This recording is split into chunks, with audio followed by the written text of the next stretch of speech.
Hello everyone, welcome back to my YouTube channel. My name is Harshitha and today I have Raghavi with me and we're so excited to share our 3 years, 1 quarter of college journey at the University of Washington, Seattle. Yeah, and we kind of wanted to cover a little bit of both experiences from a business major and a CS major, and also how you can be successful in your courses, in your job search as well, including looking for internships, jobs, experiences, building your portfolio. And at the end, we'll also talk a little bit about how you enjoy college and just kind of live your life as a student. Yeah. So let's get started. So this video will be divided into 4 sections and I do have a paper with me, so I will keep referring to that as we speak.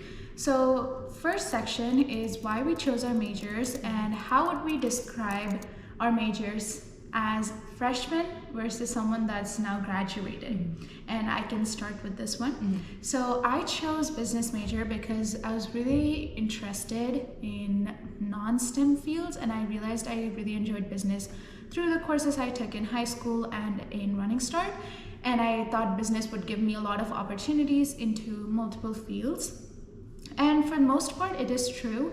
And I do think it is so versatile. Like as a graduated student now, I do think I have that options to explore different kinds of fields. Like if I really wanted to get into finance as a marketing and information systems major, I could just learn more about it and still go because my degree allows that. So I really think business was the right choice for me. Through my entire journey at the Foster School of Business, I definitely learned amazing things, a lot of things from great people, professors, and made so many good friends, and I am taking away a lot of skills with me. My journey was similar and different. I'm gonna be super honest. The reason I chose to be a CS major was because I enjoyed a lot of STEM work. Like I did love science and math. But when I sat down with my parents, we were like, what are you gonna major in? And my dad was like, maybe you should do CS. You know, it's like everybody does it, right? Like it's security, you get a good job, you know, things like that. And that's why I was like, why not? Let me just do CS. Let's see what happens, right? Because I wasn't super ambitious about anything in high school, which is fine to be. And then once I chose CS, my journey was definitely difficult at the beginning. The first 2 years, I struggled a lot understanding course material, understanding how classes worked. The pace is super fast and the content is extremely difficult to grasp right away, right? And I had a lot of trouble with that. But what I did really good, that kind of right now as a senior, I can tell you I love my major. And the reason that happened was really because I questioned myself a lot during the beginning. I questioned myself, do I like this major? Do I like what I'm doing? Do I enjoy any of this? And if not, like, what's the next choice for me? So when I questioned myself, I really worked super hard in like understanding the content of my classes. And once I started understanding things, and then I questioned myself, okay, now that I understand things, is this enjoyable? Once I found it enjoyable, I was like, perfect, this is exactly where I belong. And that's kind of what started my journey into like liking CS and enjoying it. But my story could have been completely different if even after I understood the courses, if I still didn't like CS as a subject, right? So like my takeaway was, computer science is literally the science of computers. It's not a gateway to get a software engineering job, right? That's not what CS is. So if you are only thinking of like going to do CS because the job or the money sounds good, I think you might need to take a step back and understand what the content in CS really entails. Because there's a lot of deep learning to do when you go into CS and it's super, super interesting.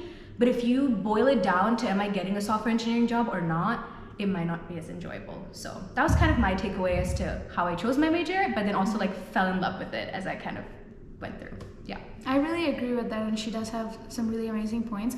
And for me too, business was only enjoyable because that's where my true passion lied in.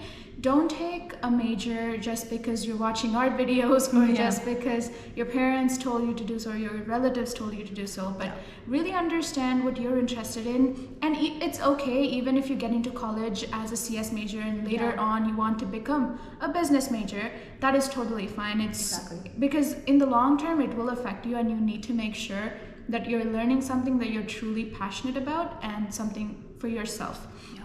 So yeah, that's one advice I would definitely have from my side, because I did see some peers in my classes that were just taking the classes for the sake of it, not because they were really interested in it. And one thing is, if you're getting into a competitive school, it will get really challenging from high school, like regardless of how many APs you took or how many college level courses you took, because UW was definitely challenging for me when I first entered, and me liking business was the only reason I was able to sustain long term. Yeah. And I think it's totally okay that like Harshitha said, like you could get into college with a major, whatever it may be, and end up questioning yourself. Like I question myself.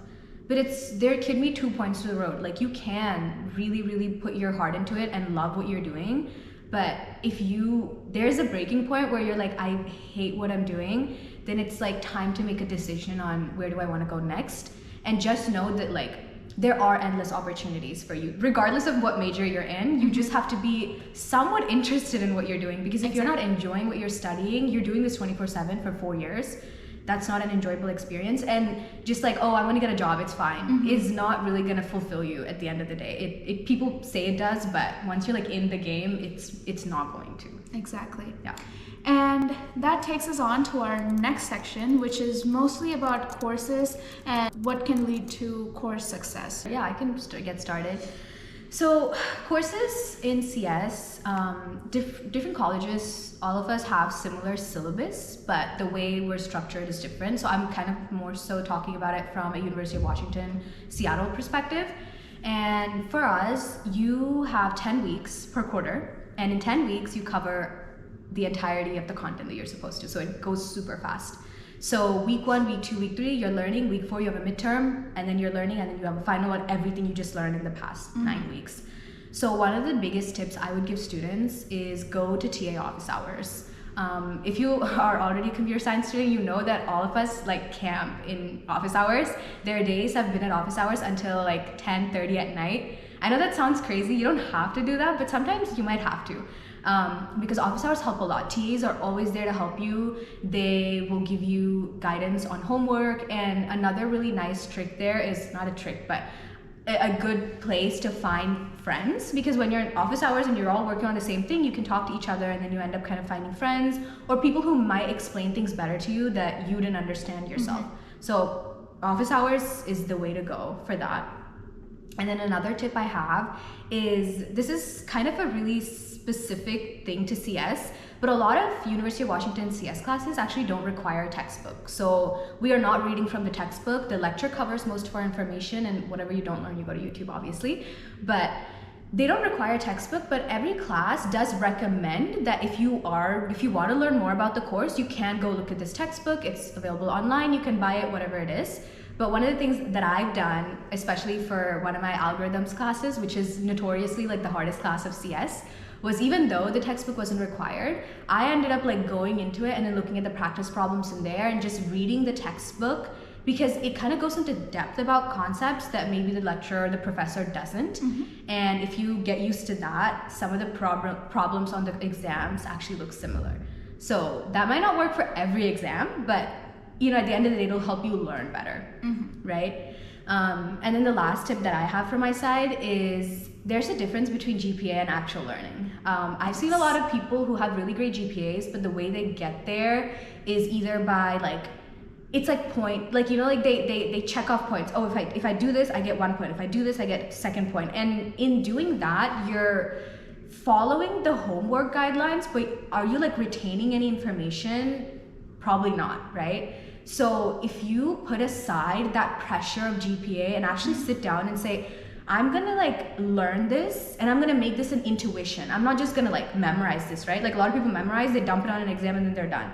But you have to consciously, throughout your quarters or your courses, you have to consciously say like, when I'm looking at this topic, I'm gonna understand this in a way that makes sense to me, and I could go explain it to somebody else, right? Exactly. Because if you learn it that way, then you're getting your money's worth from what you're learning, right? Like if you have a course, you put everything in your brain as intuition, you can go take that into your jobs, your careers, research, being a professor, whatever it is, right? You can actually transfer those skills.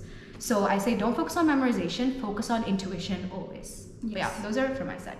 I second almost like every single point Raghavi has said, and it also applies to business students, right? Like, or like anyone in general. Yeah. I would say definitely, at least in the business school, when you get into a class, make sure you're talking to the students in the class, because most business classes are group project based. Like literally almost 90% of my classes were group project based.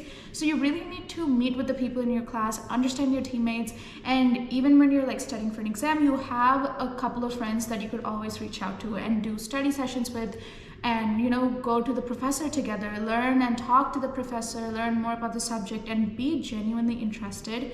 It kind of gets hard. It's easy to say these because as a freshman I was also really confused. I took my first ever statistics class, and oh boy, that class was really, really hard.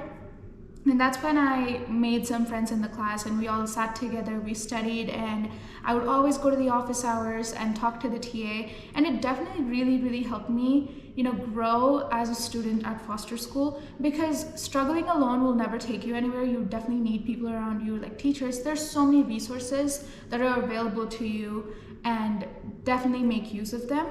And overall, like in general, pretty much everything Raghavi has said, like, focusing on the intuition rather than just reading it for the sake of it. So I would say that is that. And mainly for Foster School, when you get into the business school, you would get to choose what majors you want to study within Foster. And we have, I think, 8 options, and I chose marketing and information systems. And coming from an international student, like I'm on a student visa, I had to make sure I was taking information systems, and this is a really important note, because if you're deciding to switch to a student visa later, or if you're coming to UW as a student, as an international student, you make sure you're taking some kind of STEM course with your non-STEM course. Like marketing is my non-STEM course, and my STEM would be information systems. And it's really important because in the future, when you want to get internships or full-time opportunities, it will give you the opportunity to get STEM OPT, which will be discussed in a video after this. But while choosing your courses, make sure you do take some kind of STEM kind of field with your business, non-STEM courses at the business school.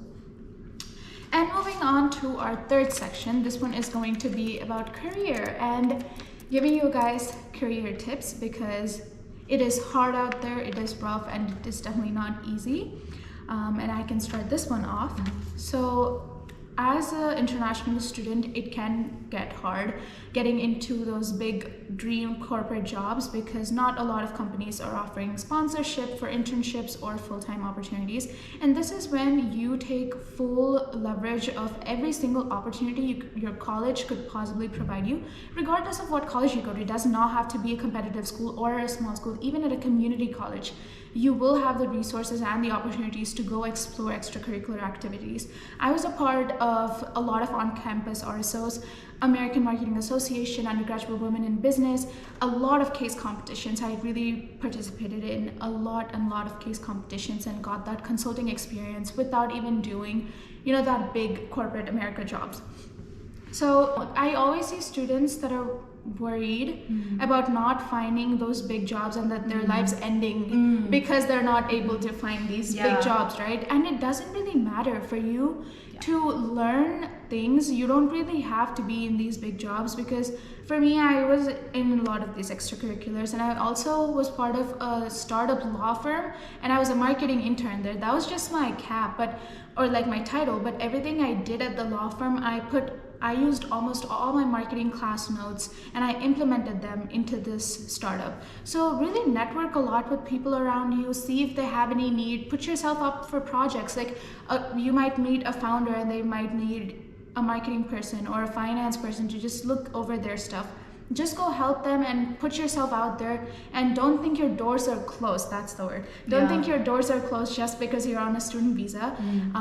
But I would say go to those career fairs. They might seem pointless. I thought that for so many days too, but I kept going, and I eventually met a recruiter from a company, and I was able to network with her and land into a job. So the doors are never closed. You just have to keep pushing through and, be resilient. That's the word.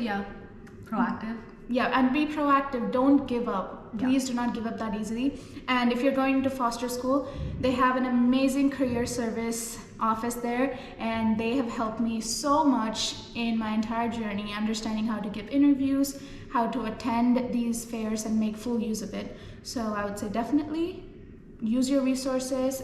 Yeah, I second that. It's just like not the idea of like not giving up is really important. And I know that sounds like, oh my god, it's gonna be like I'm gonna like work like 19 hours a day to not give up. No, like when we say not give up, like it's okay if you're taking a break today, Yeah. but it's just like I'll do it tomorrow, but I know I'm gonna do it. Like I'll get there. I don't have to worry about it right now. Like my world's not ending because I didn't get my dream internship like sophomore year or something. It's not going to.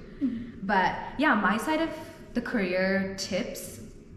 I think first of all, I'll go into a little bit of understanding of what like a CS major can do. A lot of people think CS major equals software engineering job. I mentioned this at the beginning.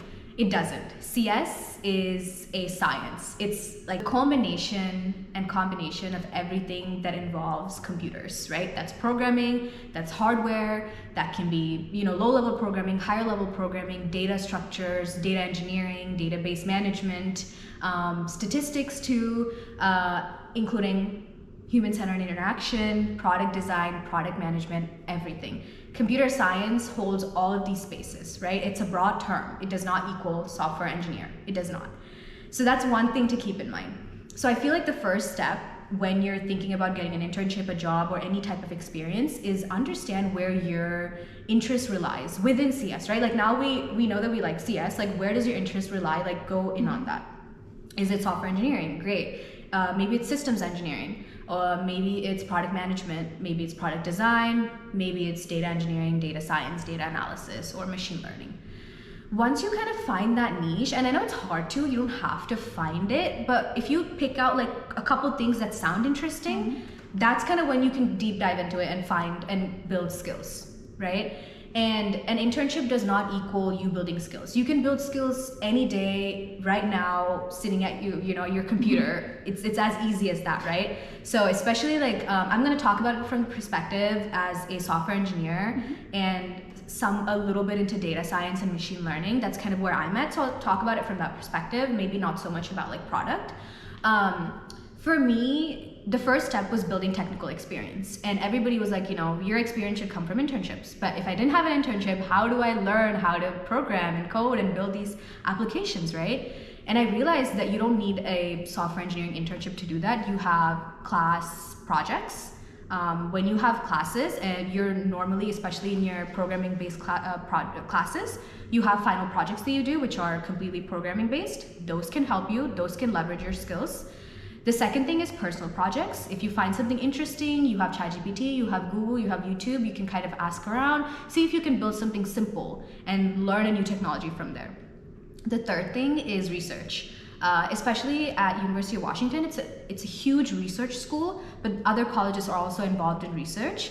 So there are a couple of different ways to get into research. It's a whole idea on its own on like how do you get into research, but getting into research puts you in a space where you're working on a project that has like real, deadlines and things like that. You're working with your supervisor, you're working with PhD students, you're working with professors, but you're building something tangible. You're building something that has a result, and you can contribute your technical skills there. And the thing about research is they don't expect you to know everything. They like to get students because students are willing to learn. That's what research is looking for. So don't be scared to get into places like that because that's where you can learn the most. Don't even worry about contributing the most. Just think about it as learning the most. What can they do for me, not me for them yet, right? So that part is you building your technical portfolio, right? Like putting your experience together, getting, your hands dirty. Once you have that, once you have experience, once you know what field you're going into, that's kind of when you build out your resume and make it really specific to your technical expertise. Like if I'm going to be a software engineer, every software engineering role looks different. Some people are software engineers, do a lot of data engineering stuff. Some people are software engineers, they do a lot more machine learning stuff. Doesn't matter. Have your resume be software engineer at this research place, software engineer in this club, software engineer, I built this, personal project. Have your resume be really, really, really specific, and then that's when you can start applying. Exactly. And it can feel like a big pool of things, but keep trying, keep going, keep applying, go to career fairs, go to these events. There's a lot of events, especially at UW Seattle. If you're coming to UW Seattle CS, there's so many events because companies will come to Seattle, to come to UW to talk to us, talk to people. You never know, right? It feels like this endless pool of things, but it's not gonna hurt you if you try. It will hurt you if you don't try, right? Because not trying doesn't result in anything, but if you try, it might not result in anything today, but it could a couple days later. Like the hope can keep you going. Exactly. Right? But yeah, those are my tips. Those are some amazing tips, and that also moves us to our last section, which is more general tips. Yeah. And for general, like, to speak of this one, I think advice I have for you guys is getting into college, don't compare yourselves with your peers that are, getting into these big jobs or internships and are getting paid so much money already.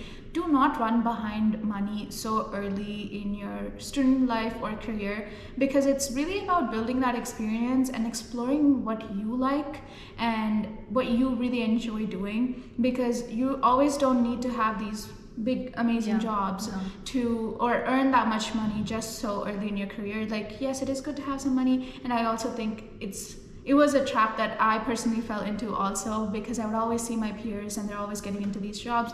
Well, when I was sitting at home, like working on my projects or like helping some firm grow, doing my personal stuff, and that's fine, because I learned a lot more than I would have learned in that one internship that I really, really wanted, right?